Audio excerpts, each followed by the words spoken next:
ពួកគាត់យើងអាចសន្និដ្ឋានថាសុខភាពកាយសម្បទារបស់គាត់គឺនៅរឹងមាំនៅល្អ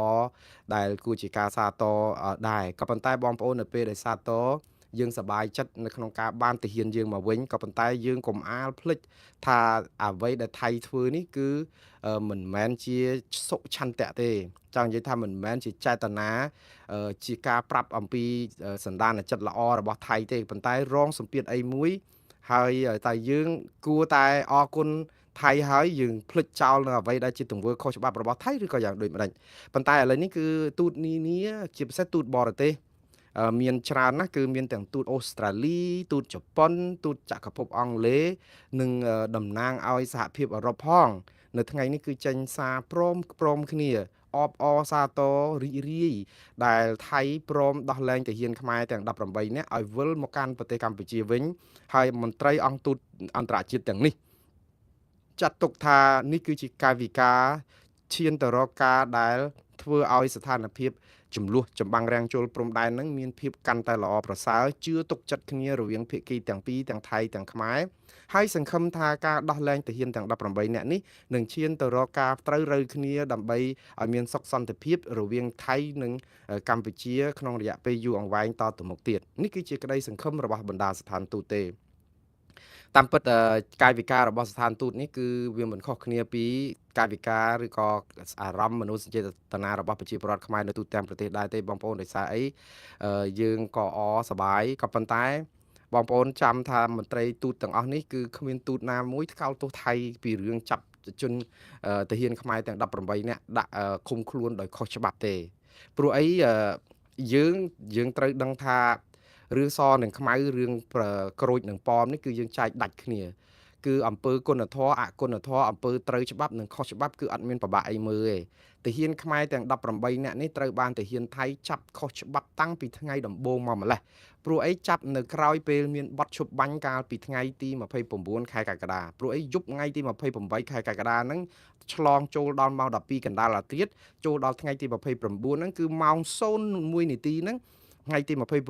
ហ្នឹងគឺបានន័យថាជាពេលដែលឈប់បាញ់ទៅហើយនៅពេលដែលឈប់បាញ់បានន័យថាគ្មានការចាប់ចងគ្មានការធ្វើទុកបុកម្នេញនរណាទៀតជាឆ្លើយសឹកឯកាទៀតទេព្រោះអីការច្បាំងគ្នាបានចប់បាត់ទៅហើយប៉ុន្តែថៃខូចគឺយកឱកាសនេះនោះលួងទាហានខ្មែរយើងទាំងដំបងឡើយមិនមែន18ទេគឺ20ទាំងអស់21នាក់ឯណោះប៉ុន្តែមានម្នាក់រត់រួចហើយ2នាក់ទៀតគាត់ផ្ញើមកមុនបញ្ជូនមកមុនដោយសារតែបញ្ហាសុខភាពផ្លូវចិត្តផ្លូវអីដែលគាត់ថាខាងថៃថាអញ្ចឹងទៅប៉ុន្តែក្រោយនោះនៅសល់18នាក់ហ្នឹងគឺជាចំណាប់ខ្មាំងសុតសាតមិនមែនជាឆ្លើយសឹកទេព្រោះឆ្លើយសឹកគឺយើងចាប់នៅពេលដែលកំពុងតែច្បាំងតដៃគ្នាហើយដៃម្ខាងទៀតគូបតិបៈហ្នឹងគឺបាក់តបឬក៏លើកទង់សឬក៏ចោះចូលសារភាពដើម្បីឲ្យគេចាប់ខ្លួនតាមស្រួលឬក៏ចូលទៅចាប់នៅក្នុងត្រង់សេនៅពេលកំពុងបាញ់តដៃគ្នាអញ្ចឹងប៉ុន្តែនេះអត់មានបាញ់តដៃគ្នាអីទៀតទេចាប់នៅម៉ោងប្រហែលប្រមាណ8ព្រឹកនិយាយទៅគឺ7 8ម៉ោងក្រោយបាត់ឈប់បាញ់ចូលជាធរមានហើយដូច្នេះមិនអាចនឹងហៅពួកគាត់ថាជាចំណាប់ធ្វើជាឆ្លើយសឹកបានទេគឺគាត់ជាចំណាប់ខ្មាំងហើយពាក្យថាចំណាប់ខ្មាំងគឺជារឿងខុសច្បាប់ដូច្នេះសហគមន៍អន្តរជាតិហ្នឹងក៏ត្រូវថ្កោលទោសថៃដែរនៅក្នុងករណីដែលប្រព្រឹត្តខុសនេះតែយ៉ាងណាបងប្អូនយើងបន់ឲ្យតែបានមកសិនណាកុំគិតរឿងអាថ្កោលទោសហ្នឹងចាំទុកមួយឡែកសិនព្រោះដោះស្រាយមួយកលៈមកគេហៅថាមួយថ្ងៃគិតមួយថ្ងៃសិនយើងឃើញសាររបស់មន្ត្រីអង្គទូតតសំទោសបញ្ជាក់ប្រាប់អំពីជំហររបស់ពួកគេនៅក្នុងការសាទរហើយពេលនេះក៏ឃើញមានភាពប្រែប្រួលពណ៌បន្តិចដែរតកតងនឹងចម្បាំងរាំងជលជាមួយនឹងថៃដោយសារតែយើងមុននេះបន្តិចយើងគ្មានសង្ឃឹមផងព្រោះអីថៃដោះលែងទាហានខ្មែរទាំង18នាក់នេះគឺកិច្ចកុកច្រើនរឿងទៀតដោយថាចាប់អា72ម៉ោងសាកល្បងនឹងហើយបំពេញគ្រប់លក្ខខណ្ឌហើយថៃកិច្ចកុកថាប្រហោះដ្រូនផងថាផ្ទុះមីនផងហើយគេត្រូវពិចារណាវែងឆ្ងាយអីទៀតទៅយើងគិតថាថៃល្បិចអីទៀតហើយក៏ប៉ុន្តែនៅទីបំផុតគឺថៃប្រហែលជាអាចរងសម្ពាធអ្វីច្រើនដែរហើយតើសម្ពាធនោះជាសម្ពាធអ្វីឲ្យប្រកាសយើងនឹងខ្ញុំនឹងស្រង់មតិបងប្អូនតាមបណ្ដាញសង្គម Facebook ហើយក៏ផ្ដល់ការសង្កេតរបស់ខ្ញុំដែរថាហេតុអីបានជាថៃសម្រេចត្រូវដោះលែងទាហានទាំង18នាក់តាមពិតថៃអត់ដោះលែងក៏អត់ដឹងធ្វើអីថៃដែរព្រោះថៃគេអាចទុកបាន155ថ្ងៃយើងមិនអាចធ្វើអីគេបាន តើមានរឿងអីដែលគេទុកបន្តទៀតទៅហើយថាយើងបង្ខំឲ្យថៃដោះលែងគេមិនដោះលែងក៏តាមមិនអីចង់និយាយថាថៃគេបំពេញច្បាប់អន្តរជាតិគ្រប់យ៉ាងគេមិនទាំងខ្លាចផងហេតុអីបានជាគេមកខ្លាចអីត្រូវដោះលែងនៅពេលនេះដូច្នេះរឿងវាមានលំនាំរបស់វាប៉ុន្តែមុនទៅដល់ហ្នឹងគឺខ្ញុំនិយាយអំពីអឺសាររបស់មន្ត្រីកម្ពុជាយើងវិញដែលសាទរហើយអបអរទូងស្គរដើម្បីយកផលនៃការដែលបានឲ្យទាហានខ្មែរទាំង18នាក់នេះមកកម្មពិតឃើញខាងកម្ពុជាដូចជារដ្ឋាភិបាលកម្ពុជាក្រសួងការពារជាតិកម្ពុជាជាពិសេសហ្នឹងឃើញតែថ្លែងសាររាល់តែថ្ងៃមួយថ្ងៃដាក់ថាទាហានខ្មែរជាប់ក្រោមការឃុំខ្លួនរបស់ថៃនឹងប៉ុណ្ណេះថ្ងៃប៉ុណ្ណេះថ្ងៃនិយាយទៅពីថ្ងៃទី1មកហ្នឹងគឺគាត់ចេញសារថាមិនទុកឲ្យទាហានណាមើលរំលងរដ្ឋាភិបាលកោលទោសទាមទារតវ៉ារកយន្តការដោះស្រាយអីចឹងជាហោហែតែរហូតបាទតាំងពីថ្ងៃទី1រហូតដល់ថ្ងៃទី25ហ្នឹងគឺក្រសួងការពារជាតិបង្ហោះសាររាល់ថ្ងៃថាទាមទារឲ្យដោះលែងដោយឥតលក្ខខណ្ឌអីចឹងបាទហើយក៏នៅក្នុងកិច្ចព្រមព្រៀងសេចក្តីថ្លែងការណ៍រួមនៅទីក្រុងកូឡាលំពួរកាលពីថ្ងៃទី26ខែតុលាដែលមានលោកត្រាំជាអធិបតីក៏មានចែងអំពីលក្ខខណ្ឌតម្រូវមួយថាត្រូវតែដោះលែងទាហានទាំង18នាក់ហើយចុងក្រោយនេះគឺសេចក្តីថ្លែងការណ៍រួមថ្ងៃទីប្រមាណខែធ្នូនេះគឺក៏និយាយគឺ27ខែធ្នូនេះក៏និយាយអំពីលក្ខខណ្ឌនៅក្នុងការដែលត្រូវដោះលែងទាហាននឹងដែរនៅពេលដែលចប់ការអនុវត្តកិច្ចព្រមព្រៀងឈប់បាញ់ឬក៏គ្មានផ្ទុះអាវុធរយៈពេល72ម៉ោងសាកល្បងហ្នឹងឥឡូវនេះគឺអ្វីគឺប្រព្រឹត្តទៅប្រហែលជាតាមលក្ខខណ្ឌហ្នឹងហើយលោកហ៊ុនម៉ាណែតដែលជារដ្ឋមន្ត្រីនាយករដ្ឋមន្ត្រីកម្ពុជាហៅការព្រមដោះលែងទាហានខ្មែរដោយថៃនេះថាជាសមិទ្ធផលដែលរដ្ឋាភិបាលសម្រេចបានគោលដៅហើយលោកសម្ដៅថាគោលដៅរបស់រដ្ឋាភិបាលហ្នឹងគឺមាន3ចំណុចដែលលោកអះអាងថាទី1គឺការធានាអាយុជីវិតទី2ការធានាសុខសុវត្ថិភាពនិងទី3ការស្វែងរកសេរីភាពជូនបងប្អូនទាហានទាំង18នាក់រឿងនេះគឺជាការពិតឃើញរដ្ឋាភិបាលកម្ពុជាដុតដៃដុតជើងមែនហើយក្នុងការដែលធ្វើយ៉ាងម៉េចឲ្យទាហានខ្មែរយើងបានវិលមកកាន់មាតុប្រទេសរបស់យើងឆាប់តាមដែលអាចធ្វើទៅបានក៏ប៉ុន្តែថៃចេះតែអូសកាឡារហូតតែទីបំផុតថៃក៏បានដោះលែងហើយនៅក្នុងពេលជាមួយគ្នានេះគឺមានសារជាច្រើនទៀតដែលជាឱកាសរបស់រដ្ឋាភិបាលកម្ពុជាដែរនៅក្នុងការថ្លែងសារអំពីអ្វីដែលខ្លួនខំប្រឹងធ្វើឲ្យបានជោគជ័យព្រោះនេះគឺជាឱកាសមាសសម្រាប់រដ្ឋាភិបាលកម្ពុជាក្នុងការស្អំចិត្តប្រជាពលរដ្ឋខ្មែរឲ្យដឹងថាការខំប្រឹងប្រែងរបស់ខ្លួនអត់ធ្មត់ផងអីផងដើម្បីសុខសន្តិភាពសុខចិត្តព្រមតាមលក្ខខណ្ឌរបស់ថៃនៅក្នុងការដែលថៃប្រកបឲ្យធ្វើនេះយើងធ្វើតាមអីហ្នឹងថាតាមពិតរឿងនេះគឺបានផលទេឥឡូវអ្នកនាំពាក្យរដ្ឋាភិបាលកម្ពុជាលើកអំពីតម្លៃនៃបទឈប់បាញ់ដែលនាំឲ្យមានការដោះលែងទាហានខ្មែរនិងឈានទៅការដោះស្រាយរឿងព្រំដែនព្រំសីមាឯណានោះទៀតគាត់សង្ឃឹមណាអ្នកនាំពាក្យរដ្ឋាភិបាលកម្ពុជាលោកប៉ែនបូណាថ្លែងសារនៅលើបណ្ដាញសង្គមរបស់អ្នកនាំពាក្យរបស់រដ្ឋាភិបាលដែលមានចំណុចសំខាន់ច្រើនដែលទី1គាត់ផ្ដើមថាការដោះលែងយោធិនកម្ពុជាទាំង18រូបឲ្យវិលត្រឡប់មកជួបជុំគ្រួសារវិញនោះគឺជាលទ្ធផលមួយទៀតដែលខាងរដ្ឋាភិបាលកម្ពុជាទន្ទឹងរង់ចាំបន្ទាប់ពីទទួលបានប័ណ្ណឈប់បាញ់និងកំពុងអនុវត្តយ៉ាងខ្ជាប់ខ្ជួននៅពេលនេះលោកបន្តថាប័ណ្ណឈប់បាញ់គឺជាកត្តាផ្ដល់សំទុះជាការផ្ដល់តម្លៃដល់ជីវិតមនុស្សពលគឺជាការបញ្ឈប់មិនឲ្យមានអ្នកស្លាប់អ្នករបួសនិងវិនិស្សកម្មផ្សេងៗដែលកើតមាននៅលើជនស៊ីវិលនិងហេដ្ឋារចនាសម្ព័ន្ធស៊ីវិលផ្សេងទៀតចំណែកឯការដោះលែងយោធិន18នាក់នេះគឺជាការអនុញ្ញាតឲ្យមានការជួបជុំគ្រួសារដែលបានទន្ទឹងរង់ចាំផ្លូវអស់155ថ្ងៃទៅហើយទី2គាត់ថាជំហានបន្ទាប់ទៀតគឺឈានទៅរកការដោះស្រាយបញ្ហាព្រំដែនដោយសន្តិវិធីតាមយន្តការបច្ចេកទេសនិងច្បាប់អន្តរជាតិត្រង់ចំណុចនេះអ្នកនាំពាក្យរដ្ឋាភិបាលកម្ពុជាក៏បានលើកឡើងបញ្ជាក់ថាគាត់ថាសហគមន៍អន្តរជាតិទាំងអស់សំទោសបញ្ជាក់ប្រាប់សហគមន៍អន្តរជាតិថាកម្ពុជានៅតែប្រកាន់ចំហម៉ឺងម៉ាត់ក្នុងការការពារខ្សែព្រំដែនអន្តរជាតិកម្ពុជាថៃដែលបន្សល់ទុកដោយគណៈកម្មការព្រំដែនឥណ្ឌូចិនសៀមដោយគោរពគោលការណ៍ច្បាប់អន្តរជាតិគោលការណ៍ខ្សែព្រំដែនមិនកែប្រែគោរពអនុសញ្ញាសន្ធិសញ្ញាបារាំងសៀមផែនទីនិងកំណត់ហេតុបោះបង្គោលព្រំដែនរបស់គណៈកម្មការបោះបង្គោលព្រំដែនឥណ្ឌូចិនសៀមព្រមទាំងកិច្ចព្រមព្រៀងនិងឯកសារពាក់ព័ន្ធដែលភាគីទាំងពីរបានឯកភាពគ្នានាពេលកន្លងមកហើយក៏បានបញ្ជាក់ថាកម្ពុជាមិនទទួលស្គាល់ការកែប្រែខ្សែព្រំដែនណាមួយដែលកើតចេញពីការប្រើប្រាស់កម្លាំងនោះឡើយ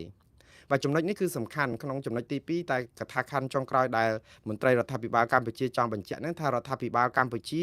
មិនទទួលស្គាល់នៅការកែប្រែខ្សែព្រំដែនណាមួយដែលកើតចេញពីការប្រើប្រាស់កម្លាំងនោះឡើយឃ្លានេះគឺជាការទទួលស្គាល់ថាថៃកំពុងតែ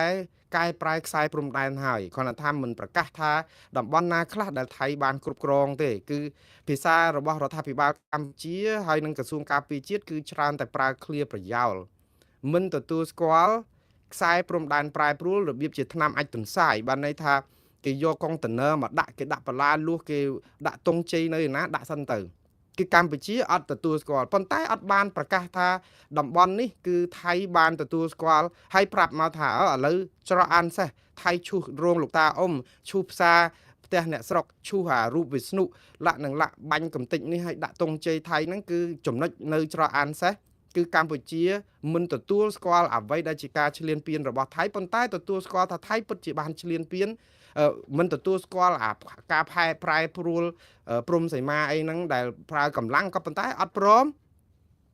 និយាយអង្គហេតុមួយថាតំបន់ច្រកអានសេះនេះថៃបានឈ្លានពានលុកលុយដល់នឹងហើយបានឈូសរោលោកតាអ៊ុំអត់ថាកំណត់ហេតុហ្នឹងវាអត់មានយើងគ្រាន់តែប្រកែកជាទូទៅឆ្នាំអាចទន្សាយមួយថាកែទៅគឺយើងអត់ទទួលស្គាល់ប៉ុន្តែអត់បានប្រាប់ថាថៃបានទន្ទ្រានឈ្លានពានដល់ចំណុចនេះដើម្បីប្រាប់ឲ្យសាធារណជនដឹងឲ្យដឹងថាអូឥឡូវច្រកអានសេះហ្នឹងអ្វីដែលរូបភាពដែលគេផ្សាយមកហ្នឹងគឺជាពិតឬក៏ AI អញ្ចឹងទៅប៉ុន្តែហាក់បីដូចជាឆ្នាំអាចទន្សាយគាត់ត្រូវគ្រប់រឿងថានរណាយកអីយកទៅកាយអីកាយទៅសំខាន់គឺយើងអត់ទទួលស្គាល់តែប៉ុណ្្នឹងរឿងនេះគឺជារឿងមួយដែលជាភាពឆ្លាតវៃរបស់រដ្ឋាភិបាលនៅក្នុងការដែលប្រើថ្នាំអាចទន្សាយដូចថាមកគ្រាប់ត្រូវ100មុខអញ្ចឹងបានមែនប៉ុន្តែក្នុងន័យបច្ចេកទេសជាក់ស្ដែងគឺយើងអត់ទទួលស្គាល់ការពិតអង្គហេតុដែលកើតឡើងជាក់ស្ដែងទេតែយើងបានផុសតាំងឯណាដើម្បីតតាំងគេបើយើងគ្រាន់តែប្រើឃ្លាថាយើងមិនទទួលស្គាល់អំពើអយុត្តិធម៌នឹងទេយើងតវ៉ាប៉ុន្តែតវ៉ាចំណុចណាឲ្យប្រកាស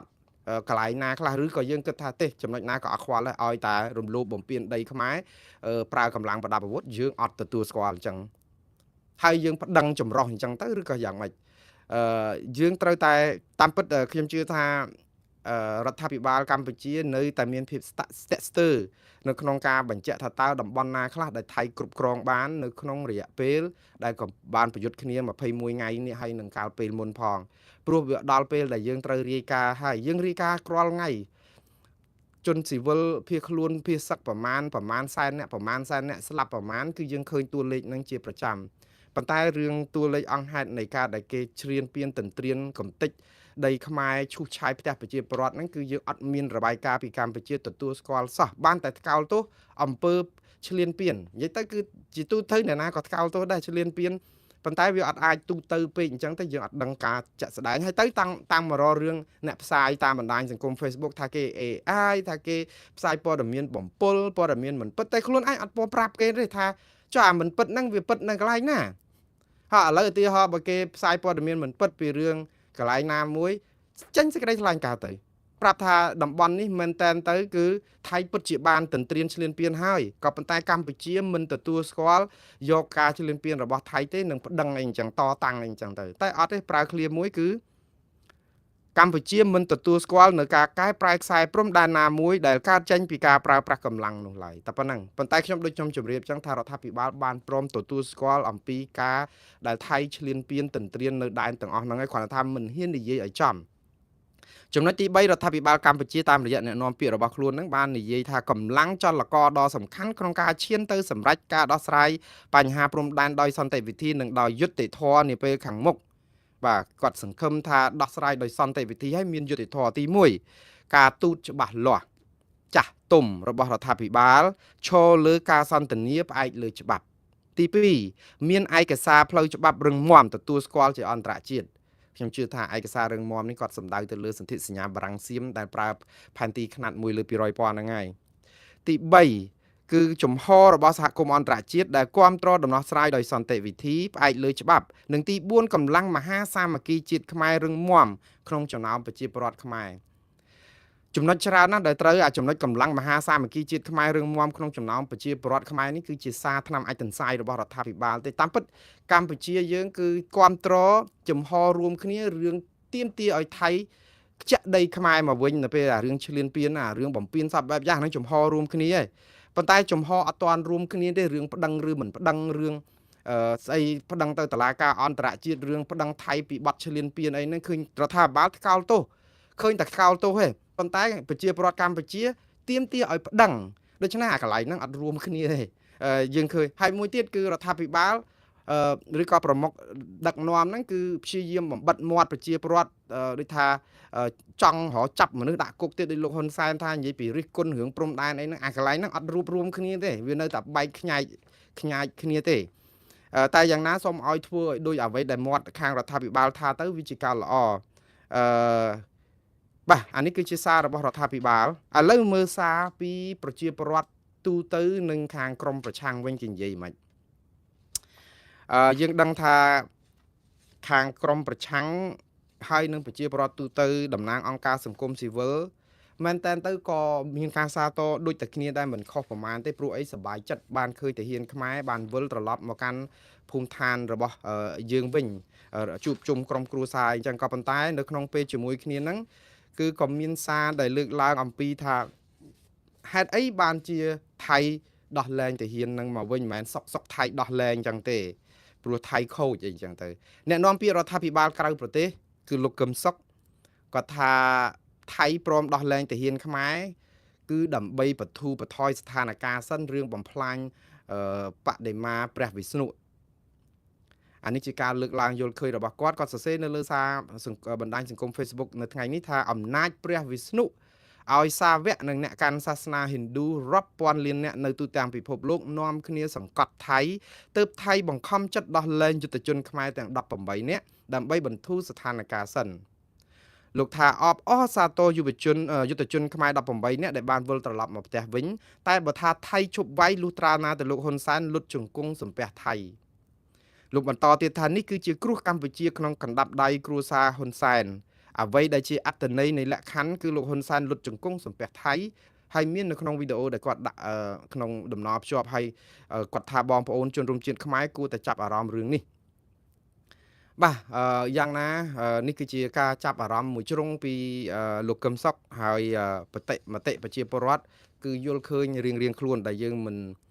ត្រូវបិទមាត់ប្រជាពលរដ្ឋទេតែយើងយកមកពិចារណារៀងខ្លួនទៅតើមានហេតុផលមានសមស្របដែរឬទេជឿប៉ុណ្ណាមិនជឿប៉ុណ្ណាយើងស្ដាប់រដ្ឋាភិបាលខ្លះយើងស្ដាប់ខាងប្រឆាំងខ្លះយើងស្ដាប់អ្នកនៅកណ្ដាលខ្លះតើយើងនឹងបានព័ត៌មានយ៉ាងម៉េចជាងតែស្ដាប់តែម្ខាងហើយផ្កាប់មុខទៅតែម្ខាងទៀតបាទនេះគឺជាឱកាសល្អសម្រាប់ប្រជាពលរដ្ឋខ្មែរធ្វើជាអាជ្ញាកណ្ដាលក្នុងការសម្រេចព័ត៌មានចឹងបានថាវិធីដែលល្អបំផុតគឺកុំបិទមាត់ព័ត៌មានទាំងឯករាជ្យទាំងមិនឯករាជ្យទាំងអីទាំងអស់ហ្នឹងឲ្យប្រជាពលរដ្ឋបានស្ដាប់គ្រប់រសជាតិទៅហើយឲ្យគាត់យកទៅថ្លឹងថ្លែងពិចារណាខ្លួនឯងជាងការដែលយើងបិទចិត្តឈឹងអញ្ចឹងទៅឲ្យពួកគាត់ថាតាមអាជ័យធ្លាក់ទឹកឲ្យអញ្ចឹងទៅធ្វើឲ្យប្រជាពលរដ្ឋដែលមិនពេញចិត្តមានការថ្នាក់ប៉ះពាល់ដល់អារម្មណ៍ផ្លូវចិត្តសុខភាពផ្លូវចិត្តទៀតផងក្រៅពីលោកកឹមសុខមានមន្ត្រីគណៈបកប្រឆាំងនៅក្រៅប្រទេសនៅឯប្រទេសបារាំងគឺលោកទេពមនោលោកទេពមនោលោកមានប្រសាសន៍ថាតាមបណ្ដាញសង្គម Facebook របស់លោកដែរថាកុំយល់ច្រឡំថៃដោះលែងកងទ័ព18នាក់មិនមែនដោយសារថៃចិត្តល្អទេខ្មែរក្រៅប្រទេសបាតកម្មដាក់ញត្តិទាមទាររាល់ថ្ងៃស្ថានទូតថៃរូបភាពអាម៉ាស់លើឆាកអន្តរជាតិគឺដាក់ញត្តិដល់ស្ថានទូតដល់អីទៀតផងហើយលោកថាស្ថានទូតឬក៏ភាគីថៃហ្នឹងគឺរងភាពអាម៉ាស់លើឆាកអន្តរជាតិយើងដឹងគុណខ្មែរក្រៅប្រទេសនេះគឺលោកមិនភ្លេចដែរព្រោះលោកជាខ្មែរនៅក្រៅប្រទេសមួយរូបដែរតែការពិតលោកមានប្រសាសន៍ហ្នឹងគឺវាសមស្របតាមព្រឹត្តិហេតុដែរព្រោះអីយើងឃើញបងប្អូនខ្មែរនៅក្រៅប្រទេសនឹងប្រឹងសម្បើមណាស់មិនចាញ់បងប្អូនយើងនៅស្រុកខ្មែរប្រហែលទេព្រោះអីឱកាសដល់ដាក់ញត្តិតវ៉ាបាតកម្មទាមទារទាំងភ្លៀងទាំងព្រិលទាំងសពបែបយ៉ាងគឺថាជួយគ្នាច្រើនណាស់នៅក្នុងន័យនេះគឺយើងមានចិត្តអាណិតបងប្អូនតាហ៊ានយើងដូចគ្នាចង់ឲ្យបានការដោះលែងយើងដឹងថារដ្ឋាភិបាលកម្ពុជារងដូចថាជាគូប្រយុទ្ធគ្នាជាមួយនឹងរដ្ឋាភិបាលថៃហើយព្រៀបរបស់យើងនឹងវាមិនដល់ថៃទៀតធ្វើឲ្យថៃធ្វើទុកបុកម្នេញយើងសម្បើមប៉ុន្តែបងប្អូននៅឆាកអន្តរជាតិនឹងគឺតាមរយៈការទូតតាមរយៈការគោះទ្វារតំណាងរាស្ត្រតាមរយៈការសរសេរសារទៅលោកប្រធានាធិបតីសហរដ្ឋអាមេរិកDonald Trump តាមរយៈផ្ញើញត្តិផ្ញើអីឬក៏ដាក់ពាក្យប្តឹងទៅតុលាការព្រំប្រទានអន្តរជាតិអីគឺបងប្អូនធ្វើអស់ហើយ ជួយគ្នាគ្រប់យ៉ាងនេះគឺជាទង្វើគុណធម៌ទេឲ្យខ្ញុំកោតសរសើរបងប្អូនយើងកុំសួរថារដ្ឋាភិបាលកម្ពុជាធ្វើអ្វីបានយើងសួរថាតើយើងជាប្រជាពលរដ្ឋខ្មែរម្នាក់ហ្នឹងអាចធ្វើអីបានយើងជាការពិតអាចបន្ទោសស្ដីឲ្យរដ្ឋាភិបាលកម្ពុជាបានគ្រប់ម៉ាត់ក៏ប៉ុន្តែអាការស្ដីបន្ទោសហ្នឹងកាន់តែច្រើនទៅសួរថារដ្ឋាភិបាលធ្វើអីបានទៀតក្រៅតែពីរងការបន្ទោសគឺយើងប្រឹងជួយអញ្ចឹងទៀតហើយធ្វើឲ្យបានច្រើនហើយរដ្ឋាភិបាលកម្ពុជាក្នុងពេលជាមួយគ្នានឹងក៏ទទួលស្គាល់ថាអស់ហើយប្រឹងអស់ប៉ុណ្ណឹងដូច្នេះត្រូវអរគុណបងប្អូនខ្មែរនៅក្រៅប្រទេសអីហ្នឹងក៏ជួយចូលរួមចំណែកនៅក្នុងនឹងដែរអីចឹងទៅវាជាគុណធម៌ទេបាទកុំឲ្យអីបន្តិចទូងស្គរយកជ័យតែឯងទៅហើយតាំងចាត់ទុកខ្មែរក្រៅប្រទេសសិតតែអ្នករត់ចោលស្រុកអត់បានការញុះញង់អីចឹងទៅអាហ្នឹងគឺយើងធ្វើឲ្យគេហៅថាទង្វើសាបម្ដាយប្រៃមកចាប់ក្រៅតែពីលោកមโนគឺទេពមโนក៏មានបងប្អូនអង្គការសង្គមស៊ីវិលរបស់យើងលោកក៏លើកឡើងអំពីការសាទរការដោះលែងទាំងដែរមានលោកខុនថារ៉ូដែលជាមន្ត្រីជាន់ខ្ពស់នៃអង្គការសង្ត្រាល់នៅឯប្រទេសកម្ពុជានឹងលោកសរសេរសារលើបណ្ដាញសង្គម Facebook របស់លោកដូច្នេះថាលោកសាទរចំពោះការដោះលែងទាហានទាំង18នាក់កាន់តែសាទរទៅទៀតលោកថាអញ្ចេះលោកកាន់តែសាទរបន្ថែមទៀតប្រសិនបើអ្នកទោសមនសិការនិងសកម្មជនសិទ្ធិមនុស្សដទៃទៀតត្រូវបានដោះលែងនេះលោកសម្ដៅទៅលើថាយើងសាទរការដែលដោះលែងទាហានខ្មែរពីដៃថៃតែលោកក៏សាទររឹតតែសាទរទៀតបើកម្ពុជាដោះលែងអ្នកទោសមនសិការក្នុងដៃខ្មែរគ្នាឯងនេះបាទនេះគឺជាសារដែលមិនមែនតែមានលោកខុនថារ៉ូទេគឺមានប្រជាពលរដ្ឋជាច្រើនក៏ទៀមទាតាមបណ្ដាញសង្គម Facebook ហ្នឹងថាបើសិនជារដ្ឋាភិបាលដូចអ្នកនាំពាក្យរដ្ឋាភិបាលកម្ពុជាអះអាងថាមហាសាមគ្គីខ្មែរបង្រួមជាតិផ្សះផ្សាជាតិលោកហ៊ុនម៉ាណែតក៏និយាយគ្រប់ម៉ាត់ថាគួរតែផ្សះផ្សាបង្រួមជាតិតើវាគ្រាន់តែជាសារប្រជាពិធតាមបណ្ដាញសង្គមឬក៏ប្រព័ន្ធផ្សព្វផ្សាយឬក៏យើងត្រូវធ្វើសកម្មភាពអីដែរដើម្បីឲ្យសារយើងនឹងមានឥទ្ធិពលហើយឲ្យប្រជាពលរដ្ឋជឿជាក់ដូច្នេះម៉ោងនេះមិនមែនជាម៉ោងនិយាយសារចោលទេគឺត្រូវធ្វើដែរហើយខ្ញុំក៏លើកទឹកចិត្តឲ្យរដ្ឋាភិបាលធ្វើដែរយើងឈឺចាប់ទុកធ្វើឈឺចាប់នៅពេលថៃចាប់ទាហានយើងយកទៅឃុំខ្លួន155ថ្ងៃចុះយើងមានឈឺចាប់អីដែលគេចាប់ខ្មែរគ្នាឯងយកទៅឃុំខ្លួនខ្លះរាប់ឆ្នាំអីហ្នឹងដោយសារអីដោយសារតែការបញ្ចេញយោបល់មតិប្រើប្រាស់សិទ្ធិសេរីភាពរបស់ខ្លួនឈឺឆ្អាលរឿងបរិស្ថានដោយចលនាមេដាធម្មជាតិឈឺឆ្អាលរឿងកិច្ចព្រមព្រៀងសន្តិភាពទីក្រុងប៉ារីដែលអាចការពារដែនអធិបតេយ្យរបស់កម្ពុជាបានដែលកម្ពុជាត្រូវគោរពមិនគួរណាបំពានដូចជាលោកស្រុនស្រននិងសភាផ្សេងទៀតនឹងសហជីពឬក៏អង្គការសង្គមស៊ីវិលមន្ត្រីសិទ្ធិមនុស្សមន្ត្រីគណៈបកដូចជាប្រធានគណៈបកសង្គ្រោះជាតិលោកកម្មសខាអីវិញដែលគាត់នាំការពារសិទ្ធិមនុស្សប្រជាធិបតេយ្យមានប្រជាពលរដ្ឋគ្រប់គ្រងគណៈបកសង្គ្រោះជាតិដែលគាត់ដឹកនាំរួមគ្នាជាមួយលោកសំរងស៊ីដល់ទៅជាងចិត្តពាក់កណ្ដាលប្រទេសជិត3លាននាក់ហើយចាប់គាត់ដាក់គុកក្នុងផ្ទះ27ឆ្នាំអត់ឲ្យធ្វើនយោបាយអីសោះតើកន្លែងណាការផ្សះផ្សាជាតិកន្លែងហ្នឹងប្រជាពលរដ្ឋមើលឃើញច្បាស់ហើយដូច្នេះវិញ្ញាសានេះបើរដ្ឋាភិបាលចង់ឲ្យមានការជឿទុកចិត្តពីប្រជាពលរដ្ឋគឺធ្វើកុំថាតែមាត់បាទឥឡូវនេះគឺបន្តទៅទៀតគឺនេះគឺគ្រាន់តែជាសារបងប្អូនតាមបណ្ដាញសង្គមហើយខ្ញុំក៏បានដកស្រង់ឲ្យបងប្អូនបានជ្រាបមិនអស់ទេច្រើនណាស់បើដកស្រង់និយាយមកយប់ទៅភ្លឺទៅមិនបានតែ 10% ទេព្រោះប្រជាពលរដ្ឋពិតជាចង់ទាមទារឲ្យរដ្ឋាភិបាលបង្ហាញពីការផ្សះផ្សាដោះលែងសកម្មជនខ្មែរយើងនឹងទាំងអស់ផងឥឡូវនេះគឺបន្ថែមទៅទៀតនៅពេលដែលទាហានខ្មែរយើងបានដោះលែងមកហ្នឹងគឺបណ្ដាញសង្គមផ្សាយប្រងព្រាតមនុស្សអបអរត្រេកអរសប្បាយរីករាយដូចថាញញឹមញញែមក្តៅកាហាយតែអ្នកផ្សាយព័ត៌មានរបស់សារព័ត៌មាន Fresh News មួយគឺឈឺចាប់មកគាត់ស្រែកឈឺចាប់ផ្អើលពេញបណ្ដាញសង្គម Facebook តែគាត់ឈឺចាប់រឿងអីបានជាគាត់ស្រែកខ្លាំងមកម្លេះគាត់នៅស្រុកសេរីឬក៏នៅស្រុកដែលគេធ្វើទុកបុកម្នេញសារព័ត៌មានហើយអ្នកណាគេទៅធ្វើបាបលោកកាសែត Fresh News កាសែតត្រជើងរដ្ឋាភិបាលកប់មេឃដែលនិយាយស្អីឃោសនាអីផ្សាយអីក៏បានចូលអាកន្លែងណាដែលអ្នកកាសែតណាចូលមិនបានគាត់ចូលបានទាំងអស់ព្រោះគេចង់ឲ្យទៅផ្សាយឲ្យបង្ក្រប់កិច្ចពិធីសាររបស់គេនោះហើយប៉ុន្តែដល់ពេលការផ្សាយដ៏ធំតាក់ទងនឹងការដែលមានទាហានខ្មែរ18នាក់ដែលជារឿងប្រជាពលរដ្ឋទូទាំងប្រទេសនិងក្រៅប្រទេសចង់ឃើញចង់ឮវាបែរទៅជាអ្នកសារព័ត៌មាន Fresh News ដែលគាំទ្ររដ្ឋាភិបាលផ្កាប់មុខនេះទៅជាអត់បានថតរូបថាគេដេញប្រសាចដូចឆ្កែដូចឆ្មា ខ្ញុំដកស្រង់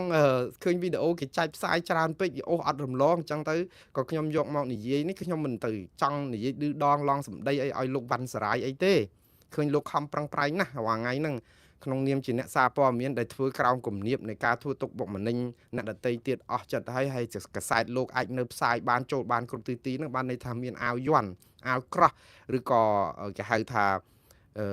laissez passer នោះអាចគេហៅលិខិតដើរផ្លូវដែល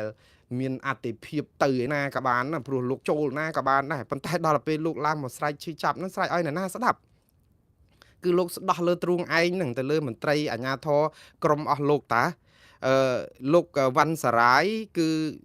អ្នកសារព័ត៌មានរបស់ Fresh News ដែលកាន់ជើងរដ្ឋាភិបាលផ្កាប់មុខឲ្យត្រូវបានសារព័ត៌មានអ្នករាយការណ៍គ្មានព្រំដែននៅក្រៅប្រទេសអីហៅសារព័ត៌មានថាជារោងចក្រផលិតព័ត៌មានคล้ายៗអីយ៉ាងណានោះប៉ុន្តែសារព័ត៌មានគេអះអាងថាគេមិនធ្វើដោយពាក្យចោទប្រកាន់អីចឹងទេលោកវ៉ាន់សារាយគាត់ស្រែកឈឺចាប់លើបណ្ដាញ Facebook ហ្នឹងគាត់ថាអយុត្តិធម៌ដែលគេមិនអោយគាត់ផ្សាយព្រឹត្តិការណ៍ទាហានខ្មែរដែលត្រូវថៃដោះលែងនេះលោកថាឈឺចាប់ណាស់អារម្មណ៍ជាអ្នកផ្សាយដេករងចាំជីកឆ្វាត់ឆ្វែងចុងក្រោយគេផ្សាយពេញបណ្ដាញសង្គមគាត់អត់បានផ្សាយហើយត្រូវគេដេញដូចឆ្កែទៀតវាឈឺហួសថ្លែង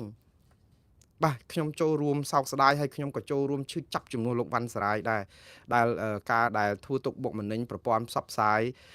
ជាការពិតនៅពេលដែលមានរឿងធំអញ្ចឹងអ្នកសារព័ត៌មានគេហៅ scoop ហ្នឹងគឺបានន័យថាជាឱកាសសំខាន់ដើម្បីផ្សាយទីមួយគឺឲ្យលើកទឹកចិត្តឲ្យអ្នក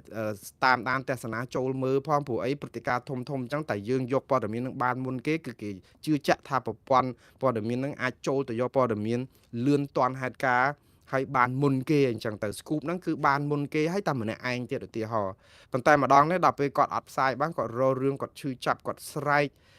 ប្រាប់ទេវតាប្រព្រំឯណាទៅវិញ